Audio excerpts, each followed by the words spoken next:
আমরা আগামী শিক্ষাবর্ষ থেকে চতুর্থ শ্রেণী থেকে খেলাধুলাকে বাধ্যতামূলক করা হচ্ছে। আমরা 495টি উপজেলায় ইনশাল্লাহ ক্রীড়া অফিসার নিয়োগের মাধ্যমে আমরা আমাদের ক্রীড়াবিদ যারা রয়েছে, স্পোর্টসের ব্যাকগ্রাউন্ড যারা রয়েছে, তাদেরকে অগ্রাধিকার দিতে চাই ইনশাল্লাহ। আসলে খেলার মাঠে বক্তব্য দিলে এরকম পরিস্থিতি হবে, সবাই বসে পড়েছে, এটাই বাস্তবতা।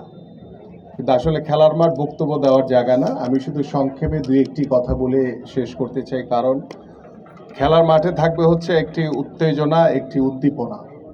কিন্তু সেই খেলার মাঠে যদি শুধু বক্তব্য হয় তাহলে এই মাঠের পরিবেশ এরকমই হবে, এটাই স্বাভাবিক।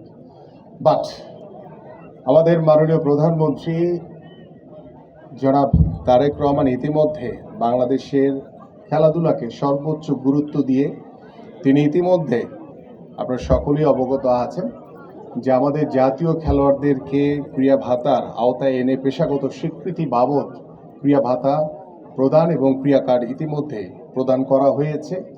এবং আমরা ইতিমধ্যে 300 জনকে দিয়েছি, পর্যায়ক্রমে আমরা 500 জন জাতীয় খেলোয়াড়দেরকে আমরা এই ক্রীড়া ভাতার আওতায় অন্তর্ভুক্ত করব।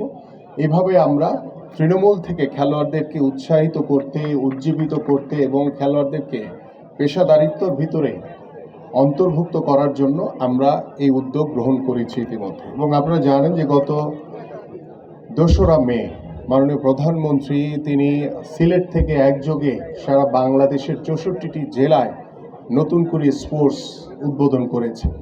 এবং সেই উদ্বোধনের পর থেকে আমাদের প্রত্যেকটি জেলা স্টেডিয়ামে আমাদের যে 8টি ইভেন্টকে আমরা শুরু করেছি, সেই 8টি ইভেন্ট নিয়ে খেলাধুলা আমাদের চলমান রয়েছে। সেখানে আমাদের অনূর্ধ্ব 12 থেকে 14 বছরের আমাদের কিশোরীরা অংশগ্রহণ করছে।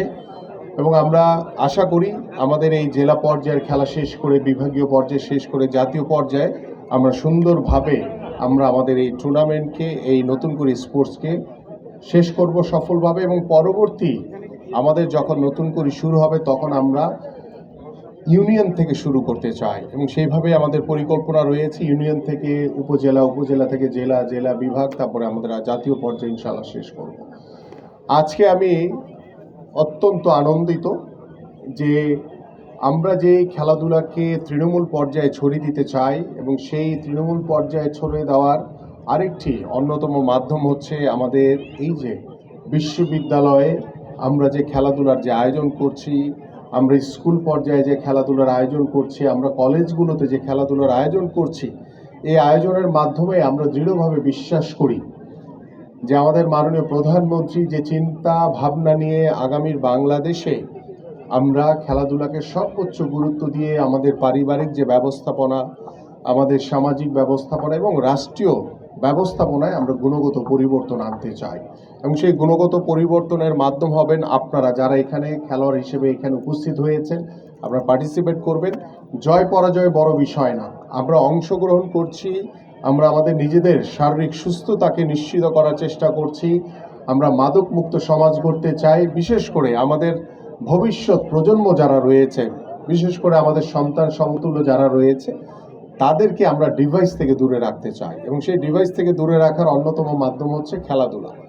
এবং আমি বিশ্ববিদ্যালয়ে আমাদের নির্বাচনী ইশতেহারে রয়েছে, যেটি আমাদের ভাইস চ্যান্সেলর সাহেবের সাথে আমি কথা বলছিলাম, যে আপনাদের এখানে স্পোর্টস সায়েন্সের সাবজেক্ট রয়েছে এবং আপনাদের এখানে আরও অন্যান্য বেশ কিছু subject, sports psychology, sports medicine থেকে শুরু করে আমরা আরও অনেক সাবজেক্ট ইতিমধ্যে আমরা একটি পরিকল্পনা করেছি যে আমরা পাবলিক ইউনিভার্সিটি থেকে শুরু করে আমরা যে প্রাইভেট ইউনিভার্সিটিগুলো রয়েছে সেখানেও আমরা বিভিন্ন স্পোর্টস রিলেটেড যে সাবজেক্টগুলো আছে সেগুলোকে ইনক্লুডিং করার মাধ্যমে আমরা মাঠে যেমন খেলাধুলার মাধ্যমে আমরা খেলাধুলাকে ছড়িয়ে দিতে চাই, ঠিক পড়াশোনাতেও যাতে আমরা স্পোর্টসটাকে সামনে রেখে এই স্পোর্টসের উপরে যাতে ভবিষ্যতে কেউ পিএইচডি ডিগ্রি লাভ করবে, কেউ বিভিন্ন ডিগ্রি লাভের মাধ্যমে, এবং আমাদের এই ডিগ্রি লাভের মাধ্যমে শুধু কিন্তু আমরা সীমাবদ্ধ রাখছি না।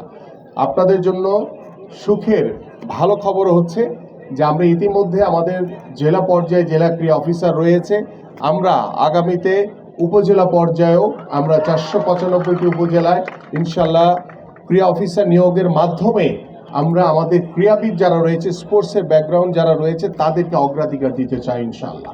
পাশাপাশি আপনারা জেনে খুশি হবেন যে আমাদের মাননীয় প্রধানমন্ত্রীর নির্দেশনায় আমরা আগামী শিক্ষাবর্ষ থেকে চতুর্থ শ্রেণী থেকে খেলাধুলাকে বাধ্যতামূলক করা হচ্ছে প্রত্যেকটি স্কুলে। প্রাথমিক পর্যায় থেকে শুরু করে আমরা হাই স্কুল সর্বোচ্চ পর্যায়ে আমরা খেলাধুলাকে বাধ্যতামূলক করতে যাচ্ছি।